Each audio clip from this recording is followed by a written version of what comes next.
नमस्कार दोस्तों, कैसे हो आप सभी। आशा करता हूँ कि आप सभी अच्छे होंगे, स्वस्थ होंगे, मस्त होंगे। मैं आज आपके लिए राजस्थान की प्रमुख सभ्यता के बारे में बहुत ही बेहतरीन क्लास लेके आया हूँ, जो कि मेन टॉपिक्स, मेन मुद्दों पे अपन जो परीक्षा की दृष्टि से महत्वपूर्ण रहते हैं उनके बारे में हम पढ़ेंगे। साथियों, मैं बता देना चाहूँ कि ये क्लास आपके लगभग 10 प्रश्नों को जो है क्लियर करेगी। ये क्लास जो है आप सभी रीट अभ्यर्थी और एलडीसी की तैयारी करने वाले हैं, या अभी जो संस्कृत विभाग के अंदर सेकंड ग्रेड का एग्ज़ाम होने वाला है, और भी बहुत सारे एग्ज़ाम्स आने वाले हैं, और 11 को होने वाले सीएट एग्ज़ाम के लिए भी बहुत महत्वपूर्ण है। यह एग्ज़ाम आपकी जो आगामी भर्तियों की परीक्षा है राजस्थान के अंदर ओवरऑल सभी की दृष्टि से महत्वपूर्ण है। आप इसको अंत तक ज़रूर देखें। चलिए, आपके समय को देखते हुए, आपके कीमती समय को देखते हुए आज के कक्षा की हम शुरुआत करते हैं। सबसे पहले बात करते हैं सभ्यता के अंदर आता है गणेश्वर सभ्यता। नीम का थाना सीकर के अंदर ये स्थित है। आपको इस तरह के प्रश्न पूछे जाते हैं तो आप इसको ध्यानपूर्वक पढ़ें, ध्यानपूर्वक जो है समझे और सुने। बात करें तो कांतली नदी के किनारे ये स्थित हैं, और इसके जो उपनाम है ताम्र संचय संस्कृति, ताम्र युगीन सभ्यता की जननी और पुरातत्व का पुष्कर, इस नाम से जो है इसे जाना जाता है। गणेश्वर सभ्यता कालक्रम की बात करें तो 3000 ईस्वी पूर्व से 2800 ईस्वी पूर्व के आसपास माना जाता है। इसकी खोज की बात करें तो खोज इसकी रतन चंद्र अग्रवाल ने की थी सन 1972 के अंदर। बात करें इसके उत्खनन की तो 1977 से 78 के बीच रतन चंद्र अग्रवाल व विजय कुमार ने इसका जो है उत्खनन किया था। यहाँ आपको याद रखना है दोस्तों कि खोज और उत्खनन के बारे में कन्फ्यूजन प्रश्न पूछा जा सकता है। इस सभ्यता की बात करें तो यहाँ पे जो है यहाँ के जो लोग थे वे मांसाहारी भोजन करते थे, और यहाँ मछली पकड़ने के कांटा मिला है। यहाँ पर जो है तांबे से निर्मित ब्राणाक, भाले, तलवार, बर्तन, आभूषण, सुइया, बर्छी, कुल्हाड़ी आदि ये आभूषण, ये जो सामान है, ये जो कह सकते हैं आभूषण, ये गणेश्वर सभ्यता के अंदर मिले हैं। आपको पूछा जाए बर्छी या कुल्हाड़ी के बारे में तो गणेश्वर सभ्यता से प्राप्त हुई थी। यहाँ के जो लोग थे संवत तांबा खेतड़ी से प्राप्त करते थे, और गणेश्वर सभ्यता के अंदर ईंटों के उपयोग के प्रमाण नहीं मिले हैं। ये आपको याद रखना है। प्रश्न पूछा जाए कि कहाँ किस सभ्यता के अंदर ईंटों के प्रमाण नहीं मिले, तो वहाँ गणेश्वर सभ्यता के अंदर नहीं मिले हैं। यहाँ से उत्खनन में 6 प्रकार के मृद भांड मिले हैं, और जिन्हें कपिशमणि मृद भांड भी कहते हैं। ये जो थे गणेश्वर सभ्यता के बारे में थे। नेक्स्ट देखिए, तो नेक्स्ट अपना है बागोर सभ्यता। बागोर सभ्यता के बारे में आपसे बातचीत करते हैं। बागोर सभ्यता के बारे में हम जानें तो जो इसका स्थल है भीलवाड़ा माना जाता है।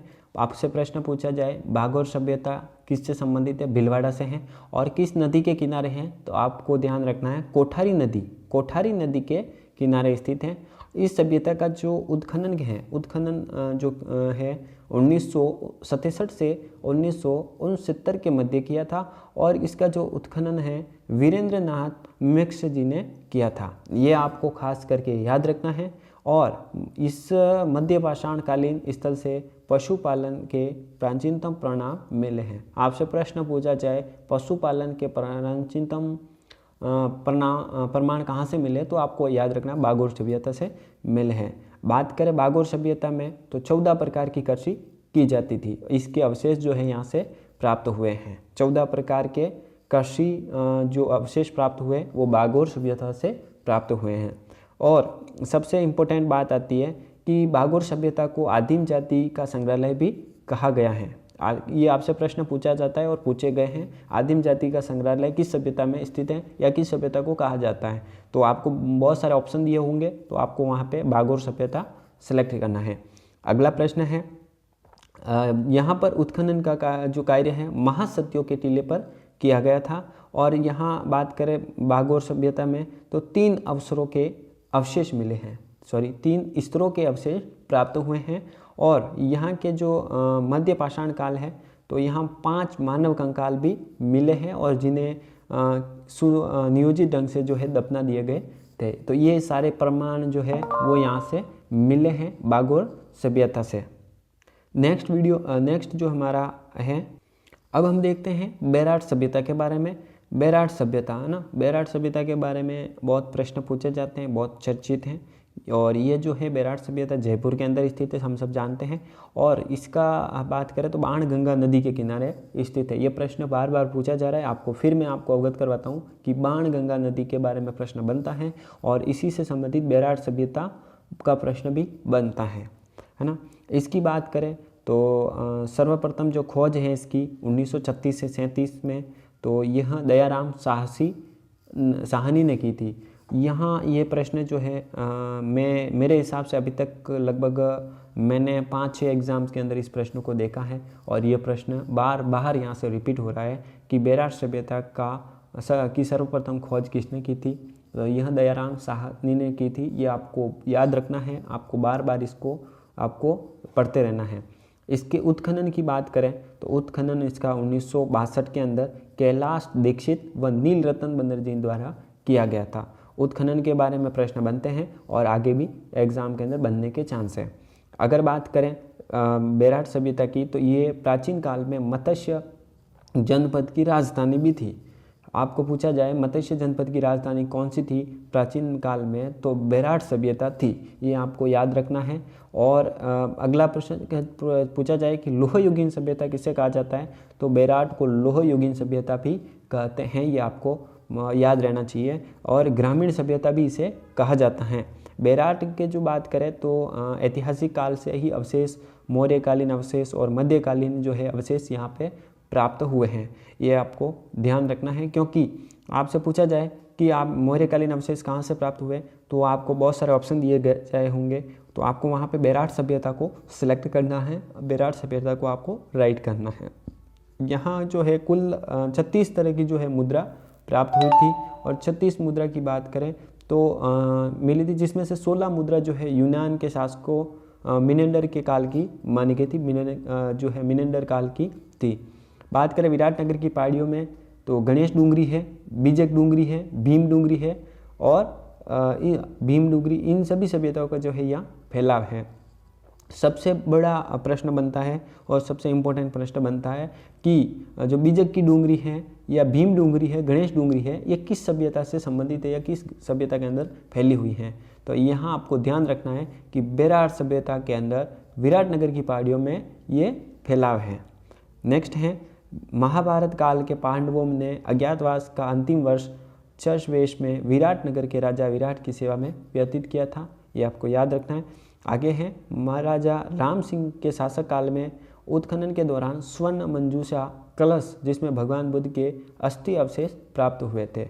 अब बात करें बुद्ध के अवशेष कहाँ से प्राप्त हुए हैं, ये प्रश्न आ रहा है और आगे ये प्रश्न आएगा। आज आप नोट कर लीजिए इस बात को।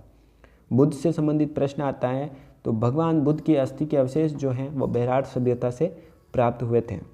बात करें बेराट की, तो बेराट जो है, बेराट की जो बीजक पहाड़ी है 1837 में कैप्टन जो है बर्टन ने सम्राट अशोक के भ्राबु शिलालेख की खोज की थी और इस शिलालेख पर बुद्ध धम्म व संघ का उल्लेख यहाँ पे मिलता है।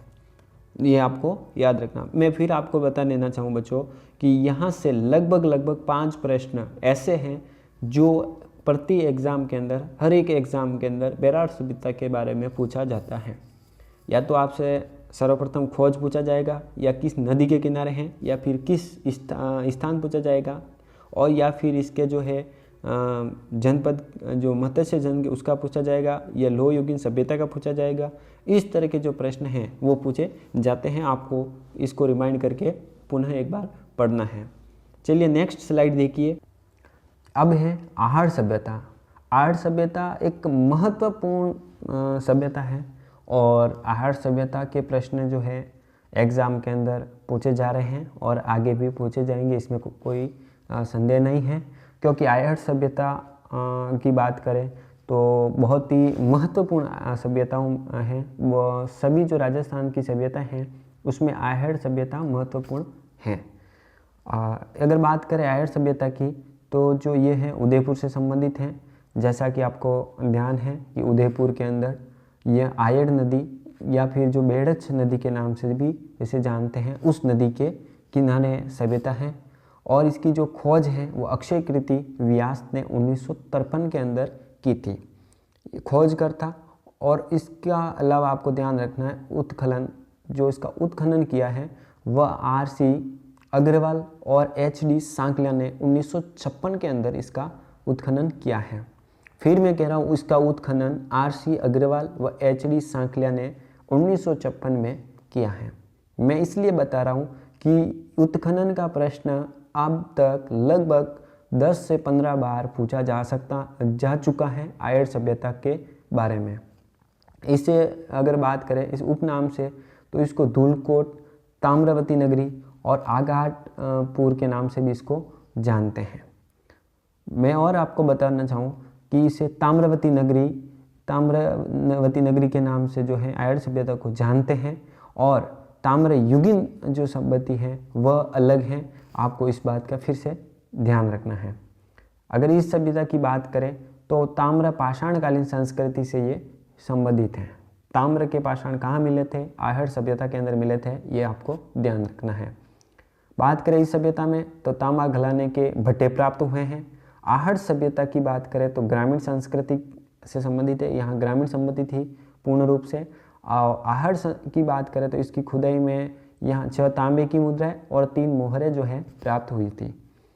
बात करें सभ्यता में लोग तो चावल से परिचित हैं और पशुपालन इनका प्रमुख व्यवसाय था। किस सभ्यता के अंदर पशुपालन प्रमुख व्यवसाय था? ये है आहड़ सभ्यता से संबंधित, और आहड़ सभ्यता का प्रमुख व्यवसाय था। यहाँ लाल, भूरे और काले रंग के मृद भांड जिन्हें गोरे व कोट कहा जाता है। कोट किसे कहा जाता है या फिर कोट कहाँ किस सभ्यता से संबंधित है? तो यह आयड़ सभ्यता, याद रखना है, ये आपके लिए महत्वपूर्ण है। टेराकोटा की बात करें तो बने हुए वर्षभ आकृति वाली मुहरे जिसे बनासियन बुल कहा जा गया है, वो भी यहाँ से प्राप्त हुई। रसोई घर में अगर बात करें तो ताम्र के बने हुए भोज्य प्राप्त तथा 6 चूल्हे प्राप्त हुए। फिर बता रहा हूँ 6 चूल्हे किस सभ्यता से प्राप्त हुए हैं? ये आहड़ सभ्यता से प्राप्त हुए हैं। अब तक प्रश्नों के अंदर ये प्रश्न आ चुका है, अभी तक हुए एग्जाम के अंदर। अगली बात करें, मकानों की छत बांस की लकड़ियों से ढकी हुई मिली और ऊपर जो है मिट्टी का लेप किया हुआ मिला था। यहाँ से ताम्र कुल्हाड़ियाँ भी प्राप्त हुई है, तांबे की कुल्हाड़ियाँ यहाँ से प्राप्त हुई है। यह थी हमारी आयड़ सभ्यता के बारे में पूर्ण रूप से जानकारी। अगर बात करें आयड़ सभ्यता की तो धूलकोट वाला जो प्रश्न है यह पूछा जाता है, और एक है आर.सी. अग्रवाल और एच.डी. सांकलिया। इन दोनों का जो प्रश्न है एग्ज़ाम के अंदर छपता है, तो आपको इस पर ध्यान देना है और याद रखना है। आयड़ सभ्यता एक महत्वपूर्ण सभ्यता में से एक है। नेक्स्ट स्लाइड देखिए। अब हम बढ़ते हैं कालीबंगा सभ्यता, क्योंकि कालीबंगा सभ्यता सबसे प्राचीन सभ्यताओं में से एक है। सबसे पहले कालीबंगा सभ्यता आती है, तो हमने सोचा कि आप सबसे पहले बोर पढ़ें, सबसे बड़ा पढ़ें, उससे अच्छे कि हम छोटे से शुरुआत करके बड़े की ओर बढ़ते हैं। इसलिए हमने कालीबंगा सभ्यता बाद में लिया है। तो चलिए कालीबंगा सभ्यता के बारे में हम पढ़ते हैं। कालीबंगा सभ्यता की बात करेंगे तो यह हनुमानगढ़ से संबंधित है, हनुमानगढ़ जिले के अंदर। और कालीबंगा जो सभ्यता है नदी की बात करें तो घग्गर नदी के तट पर स्थित है, जो कि पहले किस नाम से जानी जाती थी? तो सरस्वती नदी के नाम से या दृष्टद्युति नदी के नाम से जानी जाती थी। इसकी जो खोज जो है वो अमलानंद घोष ने की थी सन 1952 के अंदर।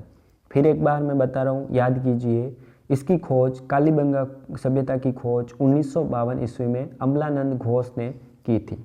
ये प्रश्न आएगा, आप नोट कर दीजिए, इस तरह के प्रश्न आ रहे हैं और आएंगे। इसका उत्खनन जो है बीबी लाल व बी के थापर के नेतृत्व में 1961 से 1970 में किया गया। श्री M.D. खरे के M Srivastava M S.P. Jain द्वारा भी इसका जो है उत्खनन किया गया था। यह अगर बात करें तो यह सभ्यता जो है वैदिक कालीन सरस्वती नदी घाटी तक फैली हुई है, जैसे कि मैंने आपको बताया था। और यहाँ जो है बात करें कालीबंगा जो का जो शाब्दिक अर्थ है उसका है काली रंग की चूड़ियाँ। है ना, काले रंग की चूड़ियाँ इसका शाब्दिक अर्थ होता है। और यहाँ बात करें कालीबंगा सभ्यता की तो 4000 ईस्वा पूर्व से अधिक प्राचीन ये मानी जाती है। इसका जो उत्खनन है वो 5 स्तर पर किया गया और कांस्य युगीन सभ्यता का प्रमुख स्थल भी कालीबंगा सभ्यता को कहा जाता है। एक नवग्रीय सभ्यता भी कालीबंगा सभ्यता को ही कहा जाता है, ये आपको याद रखना है। अगला है विश्व में जो है सर्वप्रथम, है ना, विश्व में सर्वप्रथम एक साथ 2 फसलों की उपज और दोहरे जुते हुए खेतों के प्रमाण भी कहाँ से मिले हैं? कालीबंगा सभ्यता से मिले हैं। भूकंप के प्राचीनतम जो अवशेष मिले, साक्ष्य मिले हैं, वह भी कालीबंगा सभ्यता से मिले हैं। और यहाँ युगल समाधान के साक्ष्य भी मिले हैं। कच्ची ईंट के प्रमाण, ये देखिए, ये प्रश्न मैं फिर बता रहा हूँ, कच्ची ईंटों के प्रमाण कहाँ से प्राप्त हुए हैं, किस सभ्यता से प्राप्त हुए हैं, ये प्रश्न बना है और बनेगा, कालीबंगा सभ्यता से संबंधित हैं, इसको आपको ध्यान रखना है। लकड़ी की नालियाँ के जो प्रमाण मिले हैं वो भी यहीं से मिले हैं। शल्प चिकित्सा के प्रमाण और बालक की खोपड़ी में 6 छेद, यहाँ पे प्रमाण मिले हैं। अगली बात करें तो कुत्ता इस सभ्यता का सबसे पालतू जानवर था। और यहाँ जो है जौ एवं गेहूं के उत्पादन के साक्ष्य भी मिले हैं। और विश्व में कपास की खेती के सर्वप्रथम साक्ष्य भी कालीबंगा सभ्यता से ही मिले हैं। और कालीबंगा में फर्श पर लगी अलंकृत ईंटें भी मिली है। यह प्रश्न देखिए, यह प्रश्न आ सकता है, अलंकृत ईंटें कहाँ से प्राप्त हुई है? कालीबंगा सभ्यता से। कालीबंगा के प्रमुख पशु गाय, बैल, भैंस, बकरी, कुत्ता, ऊंट, सुअर आदि थे। और दुर्ग के दक्षिण में कच्ची ईंटों से निर्मित चबूतरे मिले हैं। इसमें एक चबूतरे पर एक कुआं तथा 7 अग्निवेदिकाएं प्राप्त हुई हैं। ठीक है। डॉक्टर दशरथ शर्मा ने कालीबंगा को सामरिक व पुरातात्विक महत्व की दृष्टि से सिंधु घाटी सभ्यता की तीसरी राजधानी कहा गया है। सिंधु घाटी सभ्यता की तीसरी राजधानी किसे कहा गया है? वो कालीबंगा सभ्यता है। और यह जो है तर्क है, यह डॉक्टर दशरथ शर्मा ने दिया था कालीबंगा सभ्यता के बारे में। चलिए अगली स्लाइड देखिए। अगला है हमारा नौह सभ्यता, जो कि भरतपुर के अंदर स्थित है, नौह सभ्यता। और यहाँ बात करें तो ये रूपा रेल जो नदी है उसके किनारे स्थित है। उत्खनन की बात करें तो 1963 के अंदर रतन चंद्र अग्रवाल ने किया था। और कैलिफोर्निया विश्वविद्यालय के डॉक्टर डेविडसन के संयुक्त निर्देशन में इसका जो है उत्खनन किया गया था। शककालीन यक्ष बाबा यानी कि जाग बाबा की मूर्ति यहाँ प्राप्त हुई है। नौ सभ्यता के उन्नयन में 5 सांस्कृतिक युगों के अवशेष भी यहाँ से प्राप्त हुए हैं। नौ सभ्यता की बात करेंगे तो महाभारत काल से लेकर शक कुषाणकालीन व मौर्यकालीन अवशेष भी प्राप्त हुए। मौर्यकालीन अवशेष कहाँ से प्राप्त हुए हैं? नौ सभ्यता से प्राप्त हुए, ये आपको ध्यान रखना है। चित्रित मृदडान भांड व कुषाणकालीन ईंटें प्राप्त भी यहाँ से हुई है, ये आपको ध्यान रखना है। नेक्स्ट स्लाइड में देखिए, बालाथल सभ्यता कहाँ स्थित है? बालाथल सभ्यता के बारे में पूछा गया है। बालाथल सभ्यता जो है वल्लभनगर उदयपुर के अंदर स्थित है और बेड़स नदी के किनारे स्थित है। जैसे कि आयड आपने पढ़ा था, आगे उसका नाम आयड का बेड़स हो जाता है। इसी तरह वल्लभ ये जो है बेड़स नदी के किनारे बालाथल सभ्यता स्थित है। इसका जो उत्खनन है वह VN मिश्र के नेतृत्व में 1963 के अंदर संपन्न हुआ। यह सभ्यता 3000 से 2500 ईस्वी पूर्व मौजूद थी। और यहाँ खनन के बड़ा भवन, दुर्ग जैसी संरचना, सांड व कुत्ते की मूर्तियाँ के अवशेष यहाँ से मिले हैं। तांबे के आभूषण भी यहाँ से प्राप्त हुए हैं। बालाथल में उत्खनन से 11 कमरों के विशाल भवन के अवशेष भी वहाँ से प्राप्त हुए हैं। बालाथल राज्य में बैराट के उपरांत दूसरा सब ऐसा स्थान है जहाँ से कपड़ा भी प्राप्त हुआ है। क्या प्राप्त हुआ है? कपड़ा। बालाथल सभ्यता के बारे में हालांकि प्रश्न पूछे नहीं जाते, पर आने वाले एग्जाम के अंदर यहाँ से प्रश्न बनेंगे, क्योंकि बाकी सभ्यता के प्रश्न आ रहे हैं तो बालाथल सभ्यता जो है इसके प्रश्न एग्जाम के अंदर पूछने शुरू हो सकते हैं। यहाँ लोहा गलाने की 5 भट्टियाँ भी मिली थी। देखिए मैंने नाम लिया और प्रश्न यहाँ पे ऐसा प्रश्न बनता दिख रहा है कि लोहा गलाने की 5 भट्टियाँ कहाँ मिली है, तो ये बालाथल सभ्यता के अंदर मिली है। यहाँ अगर बात करें तो मिश्रित यानी कृषि, पशुपालन, शिकार आदि जो है इनकी अर्थव्यवस्था के यहाँ पे साक्ष्य मिले हैं। चलिए नेक्स्ट देखिए, आते हैं नगर सभ्यता। नगर सभ्यता की बात करें तो ये टोंक के अंदर स्थित है और इस सभ्यता में खेड़ा सभ्यता, इस सभ्यता को जो है खेड़ा सभ्यता के नाम से भी जाना जाता है। और इसे मालव नगर था और जिसके जो स्थान पर जो है गणराज्य की राजधानी हुआ करती थी। और मालव गणराज्य के सिक्के भी यहाँ से प्राप्त हुए हैं। और यहाँ जो मूर्तियाँ हैं वो कामदेव रति की का भव्य अंकन मिलता है। कामदेव रति का भव्य अंकन यहाँ की मूर्तियों में मिलता है। नगर के लाल रंग व मर्तभांड एवं अनाज भरने के कलात्मक मटकों के अवशेष भी कहाँ से प्राप्त हुए हैं? नगर सभ्यता टोंक से। नेक्स्ट स्लाइड देखिए। तिलवाड़ा सभ्यता जो कि कहाँ स्थित है? बाड़मेर के अंदर स्थित है। बाड़मेर के अंदर स्थित है। किस नदी के किनारे स्थित है? तो लूणी नदी के किनारे जो है स्थित है। इसका जो उत्खनन है 500 ईस्वी पूर्व से 200 ईस्वी पूर्व तक की सभ्यताओं में अवशेष मिले हैं। यहाँ पशुपालन के साक्ष्य मिले हैं और यहाँ से मानव के आखिर प्रकृति का पता लगता है। अगला है गरदड़ा सभ्यता। गरदड़ा सभ्यता के बारे में है। गरदड़ा सभ्यता बूंदी से संबंधित है और गरदड़ा सभ्यता जो है चाजा नदी के किनारे स्थित है और यहाँ से भारत के प्राचीनतम बर्ड राइट रॉक पेंटिंग मिली। और यहाँ पर बात करें तो गरदड़ा अपने शैल चित्रों के लिए प्रख्यात है, विख्यात है, प्रसिद्ध है। तो यह आज की हमारी सभ्यता थी। कुल सभ्यताओं के बारे में हमने आपको विस्तार से बताया। आपको अच्छा लगा, हमें आशा है कि आपको ये क्लास अच्छी लगी होगी। और अगर आप अगला कुछ टॉपिक आप चाहते हैं कि इस टॉपिक पर वीडियो बनाऊं तो आप उसको कमेंट जरूर करके बताएं। और यह वीडियो आप कहां से देख रहे हैं ये अवश्य आप टाइप करके हमें बताएं। हमारे चैनल पर अगर आप नए हैं तो हमारे चैनल को आप सब्सक्राइब जरूर करें और वीडियो को हमारे लाइक, शेयर और कमेंट कर जरूर करें। Thank you. जय हिंद, जय भारत।